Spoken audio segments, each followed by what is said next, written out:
Halo teman-teman, selamat siang semuanya. Selamat siang hadirin dan hadirat. Jangan lupa anak-anak. Oh, anak-anak. Udah besar ya?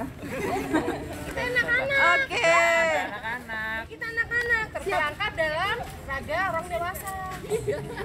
Rada filosofis ya.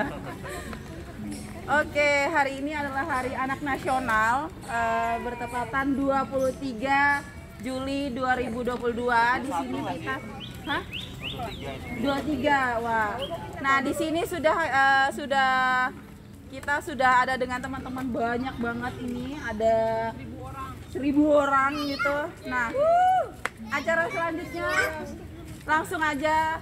Ini kita akan ada orasi gitu ya dari ikon Sabtu Membaca gitu yang banyak diwawancarai hari ini. Oh begitu. Apa? Satu lagu dari? Oke. Sebelum orasi dari ikon Sabtu Membaca, kita akan dipersembahkan atau diiringi satu lagu dari Kak V. Yang ini jamaah.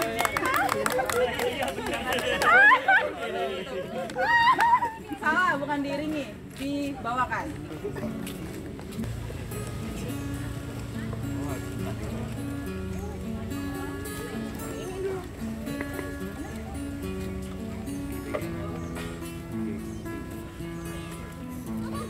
Sama membuat origami, Mas.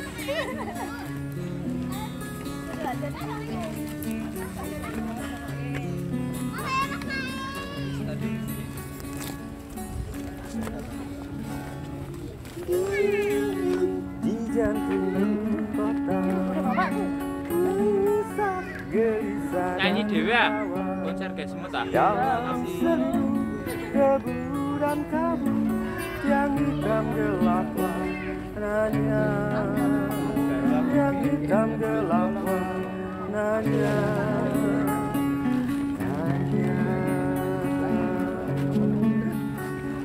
Sejuta janji kota menyibar wajah-wajah resah, ada di sini dan ada di sana, menunggu di dalam tanya, menunggu di dalam tanya. Bapakku banget ini. Penari latar. Weh. Mengapa semua bergejala dalam mengapa sejuta wajah engkau libatkan dalam impitan kegelisahan. Adakah hari esok manusia dari wajah-wajah yang menjiwa?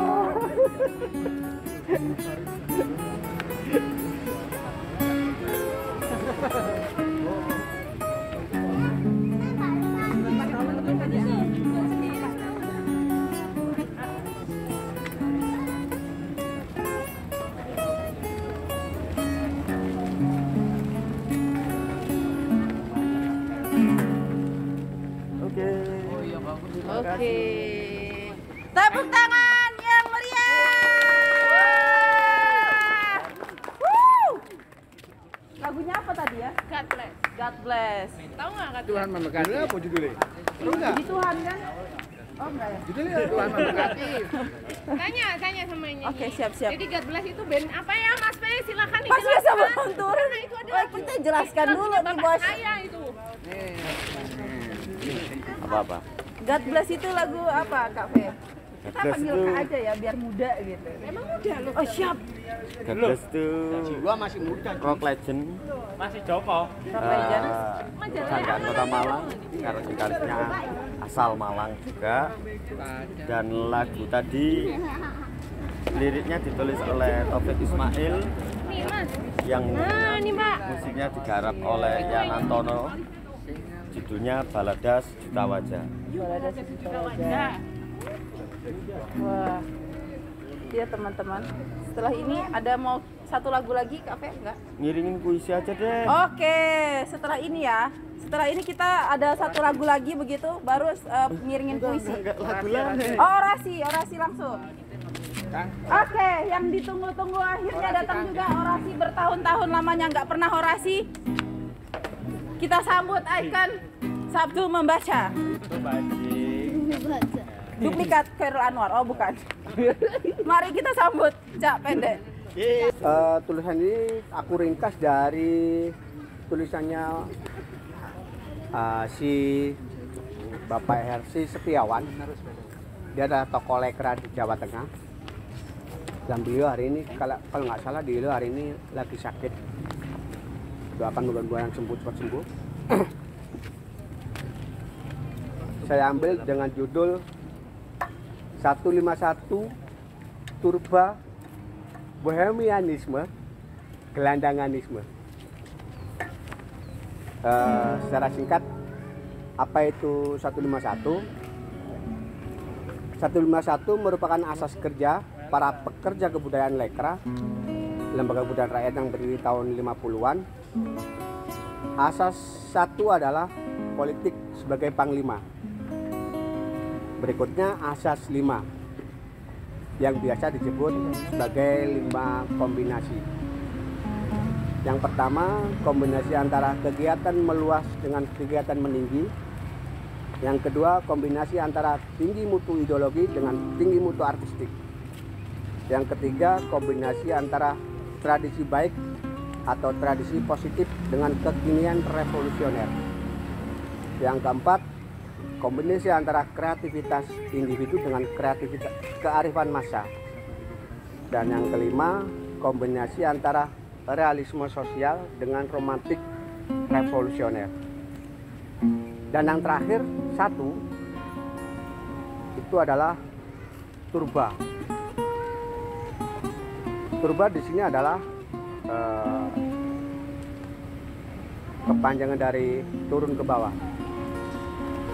Dengan rumusan itu 151 tadi, bahwa segala asas kegiatan tersebut hanya akan bisa tercapai atau terlaksana apabila bermula dari bawah. Turba yang berarti turun ke bawah bertujuan untuk menangkap denyut jantung yang ada di bawah, menjadikan dirinya sebagai wahana bagi yang di bawah untuk menyuarakan apa yang hidup di bawah. Ini mungkin terjadi apabila sudah tidak ada kesenjangan lagi dengan yang di bawah, melainkan menjadi manjing acur-acer, yaitu melebur dan menyatu bersama yang di bawah. Siapakah yang dimaksud di bawah itu? Ialah golongan masyarakat yang paling menderita, dan oleh karena itu pun merupakan golongan yang paling pertama berkepentingan akan adanya perubahan. Di tengah masyarakat desa, mereka itu ialah kaum tani miskin dan buruh tani atau tani tak bertanah. Di tengah masyarakat kota, mereka itu ialah kaum miskin kota dan kaum buruh yang hidup dari menjual atau menggadaikan tenaga kerja mereka. Di tengah masyarakat laut, mereka itu ialah kaum nelayan miskin dan nelayan buruh. Metode kerja turun ke bawah ini dilakukan dengan menempuh jalan 3 sama. Sama kerja, sama makan, dan sama tidur. Sama kerja artinya mengerjakan pekerjaan apa yang sama. Sama makan artinya makan makanan yang sama. Begitu pula dengan tidur, artinya tidur dengan perlengkapan tidur yang sama. Oleh karena itu, turba tidak berhenti sampai pada mengenal peri kehidupan orang kecil di desa atau kampung saja. Turba mempunyai jangkauan akhir yang lebih jauh dan mendasar, yaitu pengubahan diri atau pengubahan sikap dan pendirian kelas. Dengan demikian, hasil terakhir turba akan mengena pada kedua belah pihak sekaligus. Dan itulah sesungguhnya yang diciptakan oleh lekra untuk mencapai yang namanya gerakan turba.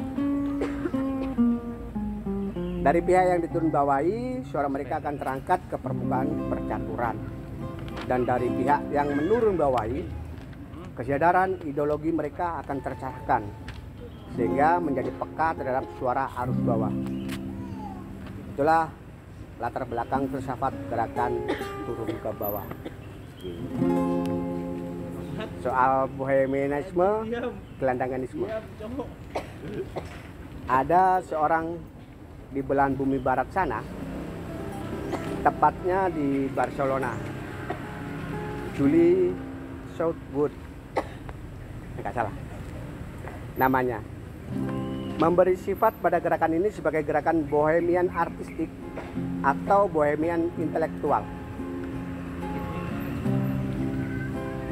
Dia menerima ide yang mendukung perumasannya itu, tapi tidak sepakat dengan bahwa justru dalam konteks gerakan turun ke bawah, istilah bohemian diangkat olehnya. Sebuah istilah yang di Indonesia, dunia sastra dan seni telah menjadi aib yang sulit diabaikan, apalagi ditiadakan. Oleh karena aib itu telah mengejala lekat pada sejarah satu angkatan, yaitu angkatan 45. Memang andaikan angkatan 45 tidak tampil menuruti panutannya Chairil Anwar yang binatang jalan, barangkali cap bohemian tidak perlu berupa cap yang berwarna hitam. Sejatinya bohemian itu pada asal muasalnya jauh lebih sekedar sah-sah saja. Dia suatu gaya hidup yang terpuji, lantaran pada bohemian melekat sifat yang progresif revolusioner. Kaum bohemian ialah kaum pengelana yang tak mempunyai tempat tinggal tertentu. Mereka adalah orang-orang yang kandang langit kemul mega, menjajah desa milangkori, yaitu orang-orang yang berumah langit berselimut awan, menjelajah desa, mengetuk pintu dari pintu. Bohemian adalah juga para seniman atau sastrawan, bahkan pengembara, yaitu penjual tenaga yang mengelana kemana saja dan tidak lagi mempunyai kediaman tetap. Mereka itulah kaum yang oleh zaman Renaissance disebut orang-orang hidup di bawah semboyan ubi bene ibi patria. Di mana saja hidupku baik, di sanalah tanah airku. Karena perangainya yang demikian itulah, maka cara hidup mereka menjadi individualistik, main gampang seenak sendiri, sehingga terkadang mengejala dalam sikap nyentrik. Itulah yang terlihat sekarang pada kaum Gypsy yang berasal dari India, atau Zigeuner yang berasal dari Mesir, yang dalam abad 14-15 memasuki dan mengembara di Eropa Tengah. Tapi bukan hanya di Barat, seniman pengembara itu ada. Bukankah sejarah seni pertunjukan rakyat Jawa pernah mempunyai rombongan reok dan jadilan, dampit dan pendul lembem yang mempunyai repertoar cerita Semar Barang Jantur. Bukankah Babat Mataram dari zaman Senapati ketika hendak mendudukan Kadebangan Mangir di abad ke-16 juga memakai cara sandi Ki Panjawi Barang Jantur dengan Retna Pambayun sebagai ledek. Pendek kata, bohemian asal muasalnya sama sekali tidak identik dengan eksentrisitas, apalagi lebih jauh dari itu, ugal-ugalan dan gelandangan. Tidak, sebaliknya, bohemian justru menjadi lahan yang menumbuhkan semangat protes, semangat anti kemapanan dan perubahan. Justru itu mereka dikutuk dan dilaknat oleh kaum mapan. Oleh semangat mereka yang demikian itulah, maka tingkah laku yang mengejala dalam pergaulan masyarakat tampak sebagai tidak mau peduli terhadap segala konvensi-konvensi kemasyarakatan. Dan aku akan lebih tidak peduli. Aku mau hidup 1000 tahun lagi. Gitu kata Chairil.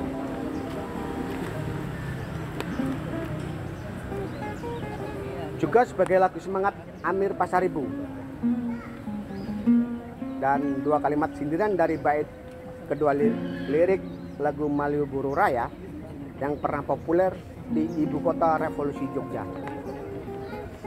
Ada Don Quixote mengaku patriot, rambutnya panjang serta berjenggot.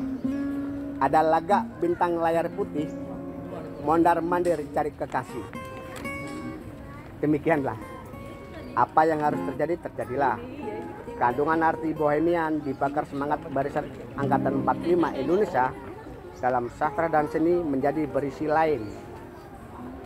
Mengikuti jejak sang panutan korelawan yang binatang jalang, gaya hidup bohemian menjadi semacam ungkapan jiwa yang limbung dan muram. Chairil Anwar yang melarat, karena memang nggak peduli sih benda duniawi itu, dan kesukaannya keluyuran bergelimang di dunia kumuh, bukan sekedar menjadi simbol, tapi bahkan diangkat sebagai model alias panutan. Gaya hidup seperti ini pernah sempat berkembang selepas tahun-tahun perang kemerdekaan sampai menjelang tahun 60-an. Seperti gaya hidup gypsy bohemian dahulu kala. Mereka ini tidak mau peduli pada segala konvensi sosial, tidak berhitung tentang hidup esok hari, tapi kekinian dari saat ke saat. Mereka hidup bebas mengembara, terkesan gelandangan, dan tak teratur dan tak mau tahu aturan. Terkesan eksentrik atau nyeleneh dari yang umum. Karena gaya hidup yang bebas merdeka, menolak segala konvensi dan menikmati zat-zat hidup dari zat saat ke saat, mereka pun menjadi anti kemapanan dalam segala bentuk dan pernyataan. Contoh ekstrim pandangan hidup demikian barangkali ada pada Basuki Resebowo, almarhum pelukis angkatan Persagi yang meninggal di Amsterdam. Resebowo mempunyai moto dan itu dijabarkannya dalam hidup kesehariannya. La vie est la misère. Hidup ialah sengsara.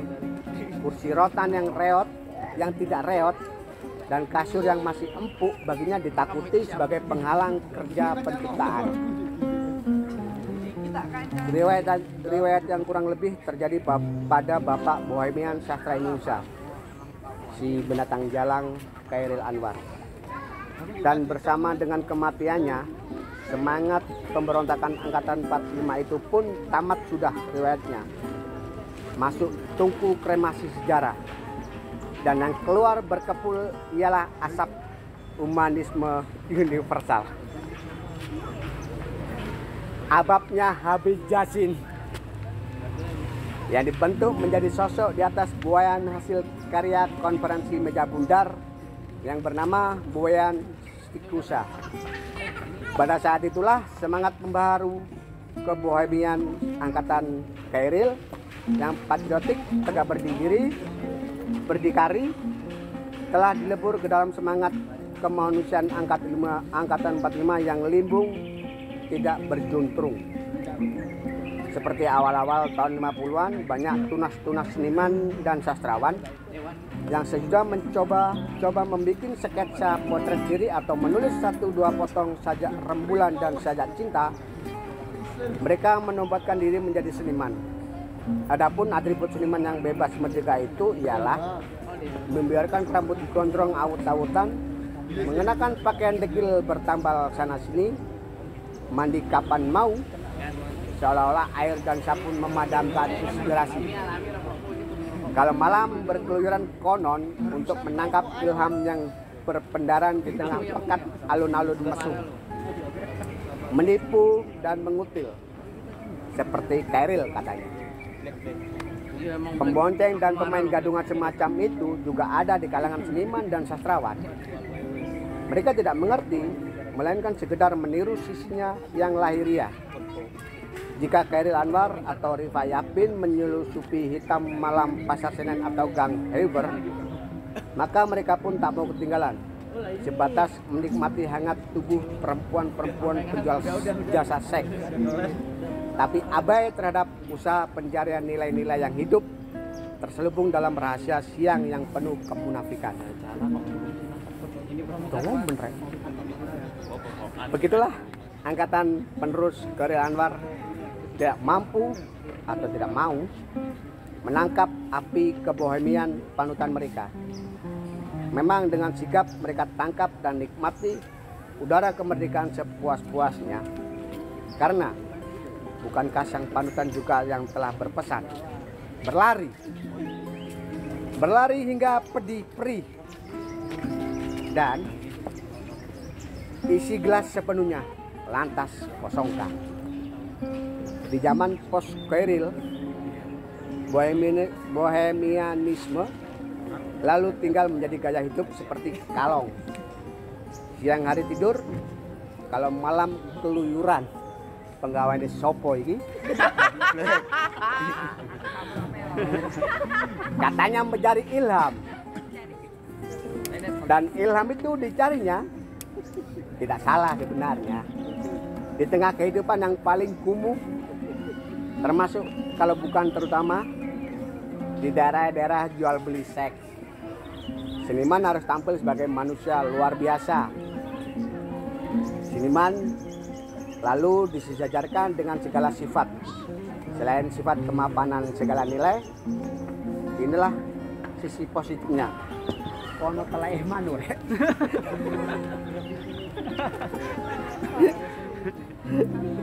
Seniman dianggap dan merasa mempunyai kaidah dan nilai hidup mereka sendiri yang keluar dari rel kaidah dan nilai pergaulan umum.